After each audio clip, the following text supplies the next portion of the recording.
My name is Jun. I'm one of the neurology oncology physicians here at Mayo Clinic in Rochester, Minnesota, and it's really my pleasure and privilege to be a part of the annual walk, this time virtual. And I'm here to tell you what I know and why I have so much respect for this wonderful organization.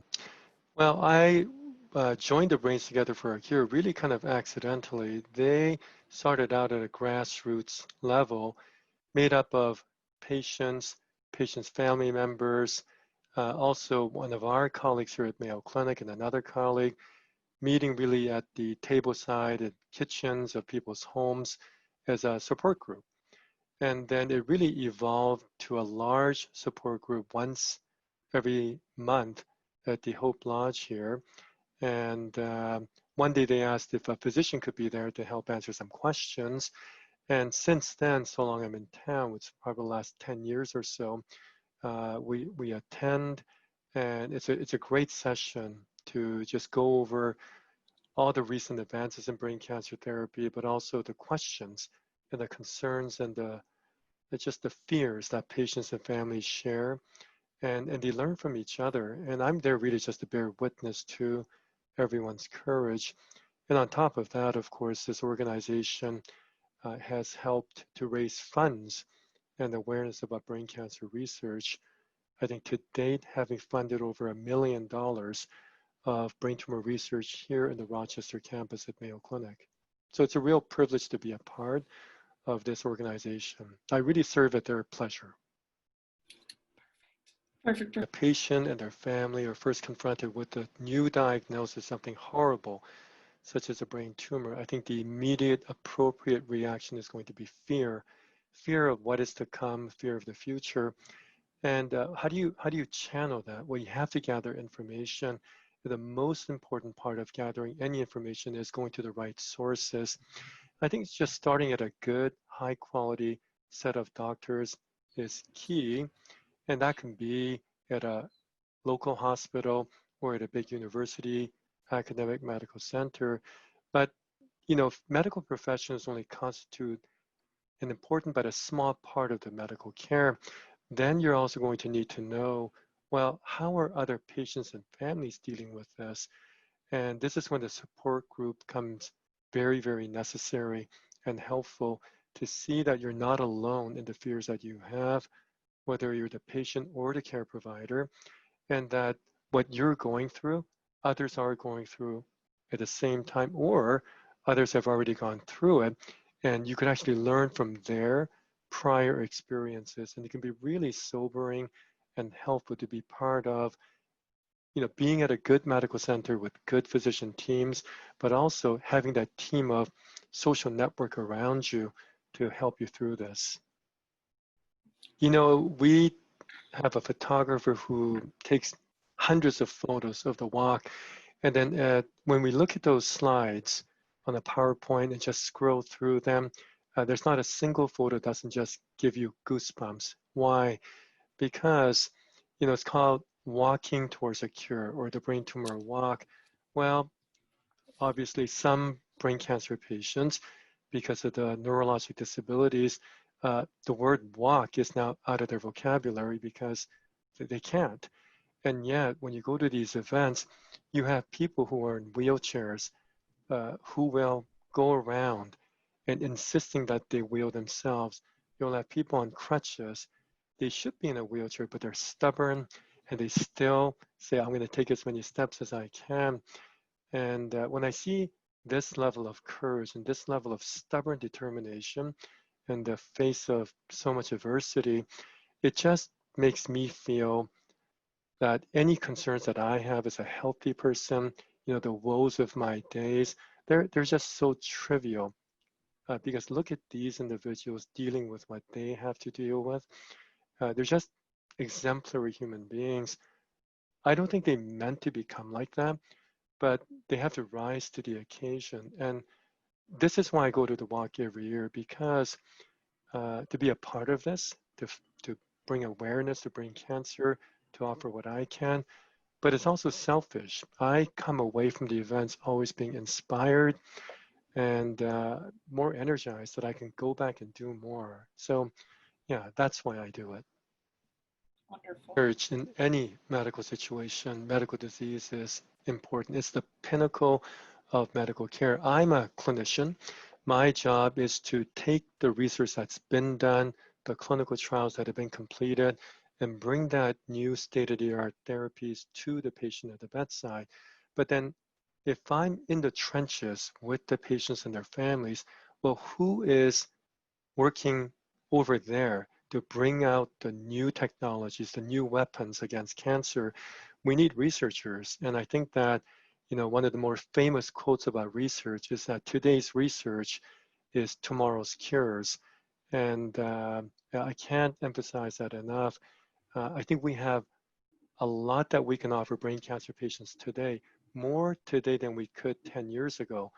And I'm certain 10 years from now, more than what we had today. How does that happen?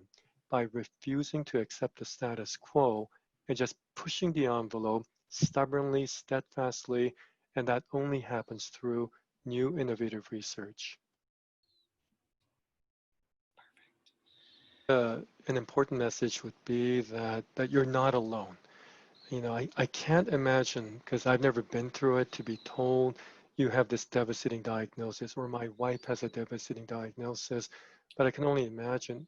I can see it vicariously because I take care of a lot of patients, but you have to be wondering who else has gone through this, and how am I going to get through this? How's my family going to get through it? The answer is, well, you end up getting through it because you have to. Every day you get up to face what the day has to present to you. And this kind of an organization, uh, it goes beyond how many dollars of research it is funded, how many scientists are advancing the field, how many people attend the walk. It's this collective human factor. And everyone brings their story, everyone brings their fears, their inspirations, and their triumphs. And I think that's what really defines this organization, is that it all comes together uh, at that walk where we celebrate that, how we're able to overcome, not just the big hurdles, but the little ones on a daily basis. And I've always said the brain tumor walk, the word walk is important because it's always, every journey starts with one step. And I think the BTFC is exactly that. It's one step at a time, $1 at a time, one research advance at a time, so that we have a brighter future for our patients. So you're not alone. There's an army of doctors and scientists at places like Mayo Clinic. But I think even more importantly, there's just so many people who have gone through what you have gone through. And there will be, unfortunately, more people who will go through what you're going through. And what we're here to do is to just offer that support scientifically, medically, but also just emotionally as well. We rise to the occasion. Here we are in the pandemic. Do we fold or do we adapt? Well, this organization, I'm certain they will adapt. And there's this famous quote, right? I think it's true. When you watch the movie Apollo 13, where, this doomed mission with Jim Lovett, they're on the way back from the moon, and they're probably not going to make it. So they have to jerry-rig all these things with what they have to have enough oxygen and remove carbon dioxide in the capsule.